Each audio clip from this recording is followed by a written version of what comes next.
Most businesses and industries in Canada operate on provincial and private lands. However, there are different laws and regulations for federal and First Nation lands. This can be confusing for the public, businesses, and investors, which can hinder economic and housing development.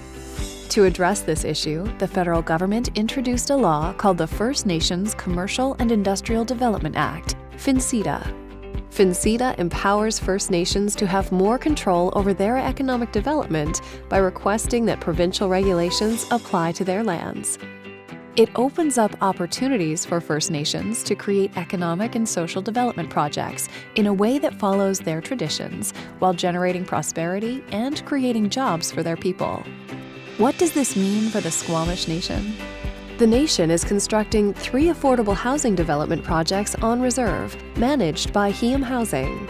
Squamish Nation is also re-establishing a community at Sinok, with a large-scale multi-tower housing and commercial development for Indigenous and non-Indigenous alike in Vancouver on Squamish land.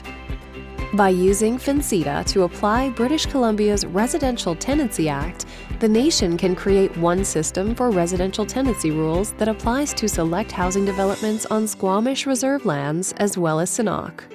Tenants moving into any of these properties will be protected by BC's Residential Tenancy Act as they would in any other rental property in the province.